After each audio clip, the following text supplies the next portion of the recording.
بسم اللہ الرحمن الرحیم۔ السلام علیکم۔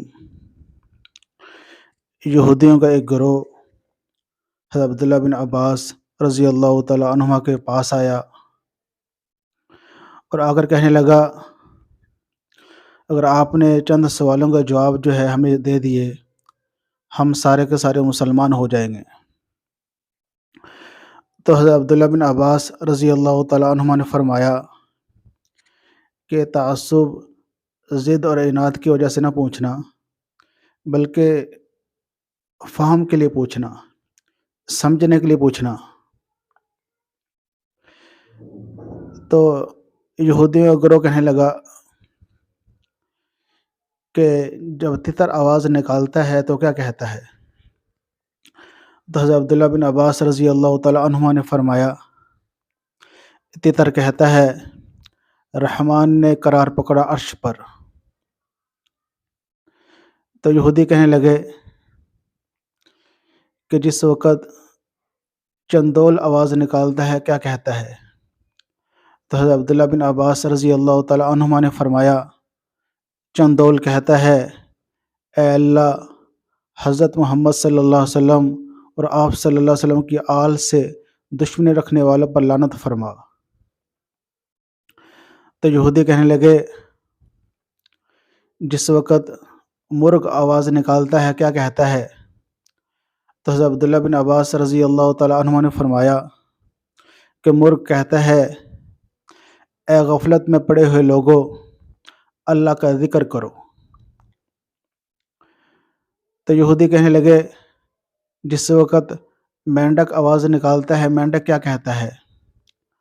تو حضرت عبداللہ بن عباس رضی اللہ تعالیٰ عنہ نے فرمایا، مینڈک کہتا ہے، معبود کی پاکی ہے سمندر کی گہرائیوں میں۔ تو یہودی کہنے لگے،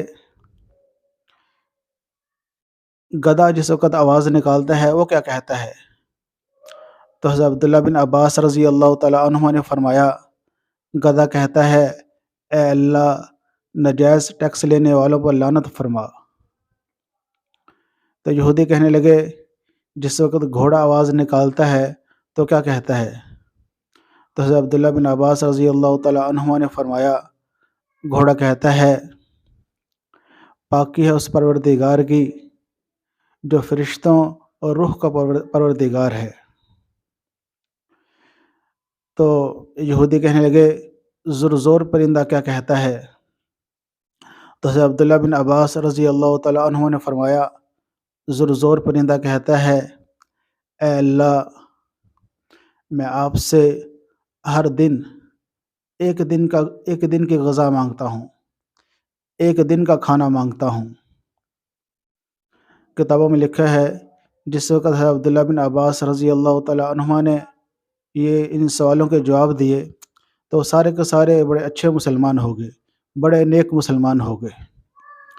زرزور پرندہ کہتا ہے کہ یا اللہ، میں آپ سے ہر دن ایک دن کی غذا مانگتا ہوں، ایک دن کا کھانا مانگتا ہوں۔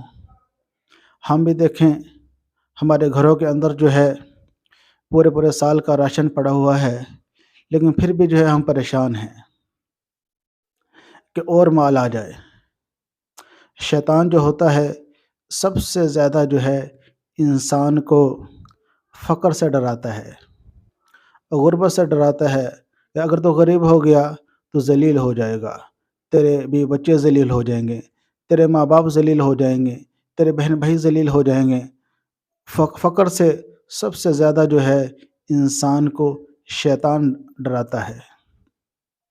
اور آپ علیہ الصلوۃ والسلام نے جو ہے فقر کی زندگی گزار دی، غربت کی زندگی جو ہے گزار دی۔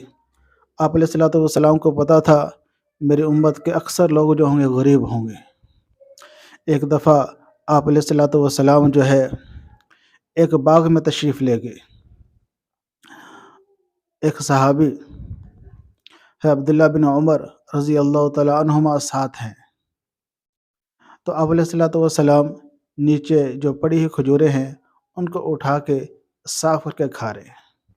وہ کھجوریں جو درخت سے ہوا کی وجہ سے گر جاتی ہیں، یا کسی پرندے نے چونچ ماری تو درخت سے گر گئی، تو آپ علیہ الصلوۃ والسلام جو ہے وہ کھجوریں اٹھا کے صاف کر کے کھا رہے ہیں۔ آپ نے فرمایا عبداللہ تم نہیں کھاتے؟ تو عرض کیا یا رسول اللہ مجھے بھوک نہیں ہے۔ آپ علیہ الصلوۃ والسلام نے فرمایا کہ مجھے بھوک ہے، حاذہ صبح رابعہ، آج چوتھا دن ہے میں نے کچھ نہیں کھایا۔ ہم ایک دن کے اندر جو ہے 6 دفعہ کھاتے ہیں، 7 دفعہ کھاتے ہیں۔ یہ دو جہاں کا سردار ہے جو فرما رہا ہے کہ آج چوتھا دن ہے میں نے کچھ نہیں کھایا۔ تو آپ علیہ الصلوۃ والسلام نے جو ہے غربت کی زندگی گزار دی، اور یہ جو غربت تھی آپ علیہ الصلوۃ والسلام کی اختیاری تھی۔ اللہ تعالیٰ نے فرمایا اے میرے حبیب، اگر آپ کہیں یہ احد پہاڑ سونے کا بنا دیا جائے، آپ کے لیے سونے کا احد پہاڑ بنا دیا جائے، تو آپ علیہ الصلوۃ والسلام نے عرض کیا نہیں یا اللہ، میں چاہتا ہوں اجوع یومن، ایک دن بھوکا رہوں، و اشبع تو یومن، ایک دن کھانا کھاؤں۔ جب بھوکا ہوں تو تیرے سامنے آہذاری کروں، تیرے سامنے دعا کروں، تجھ سے مانگو یا اللہ۔ جب میں کھانا کھا لوں تو شکر تو الیکا، تو تیرا شکر ادا کروں۔ تو آپ علیہ الصلوۃ والسلام کی جو غربت تھی اختیاری تھی۔ آپ علیہ الصلوۃ والسلام کو پتہ تھا کہ میری امت کے جو لوگ ہوں گے اکثر غریب ہوں گے، اور آپ علیہ الصلوۃ والسلام نے فرمایا قیامت کے دن اگر کسی نے میدان حشر کے اندر مجھے تلاش کرنا ہے تو میں غریبوں کے اندر ہوں گا، مسکینوں کے اندر ہوں گا، یتیموں کے اندر ہوں گا۔ آپ علیہ الصلوۃ والسلام نے غرباء کے لیے 3 دفعہ فرمایا۔ آپ نے فرمایا طوبیٰ للغرباء، طوبیٰ للغرباء، طوبیٰ للغرباء، غریبوں کے لیے خوشخبری ہے، غریبوں کے لیے خوشخبری ہے، غریبوں کے لیے خوشخبری ہے۔ تو غربت کی زندگی جو ہے آپ علیہ الصلوۃ والسلام نے جو ہے گزار دی۔ آج ہمیں جو مال کی کثرت کی دوڑ لگی ہوئی ہے، تو انسان کا پیٹ نہیں بھر سکتا، انسان کا پیٹ جو ہے یہ قبر بھرے گی۔ آپ علیہ الصلوۃ والسلام نے غربت کی زندگی گزاری۔ آدمی بڑھاپے کے اندر جو ہے کچھ نہ کچھ مال جمع کر لیتا ہے۔ جب آپ علیہ الصلوۃ والسلام کا وصال ہوا، آپ علیہ الصلوۃ والسلام کا انتقال ہوا، تو گھر میں اتنا تیل نہیں تھا کہ اس کو جلایا جا سکے۔ حضرت عائشہ رضی اللہ تعالیٰ عنہ پڑوسن کے گھر سے تیل ہودار لے کے آئیں، تو کسی نے حضرت عائشہ رضی اللہ تعالیٰ عنہ سے کہا کہ آپ کے پاس اتنا تیل بھی نہیں تھا کہ آپ اس کو گھر میں جلا لیتی۔ تو حضرت عائشہ رضی اللہ تعالیٰ عنہ نے فرمایا اگر اتنا تیل ہوتا ہم اس کو پی نہ لیتے۔ تو ایسی جو ہے آپ علیہ الصلوۃ والسلام نے جو ہے غربت کی زندگی گزاری، اور یہ غربت کی زندگی گزارنا آپ علیہ الصلوۃ والسلام کے لیے اختیاری تھا، خود آپ نے اس کو اختیار کیا تھا۔ اللہ تعالیٰ عمل کی توفیق عطا فرمائے۔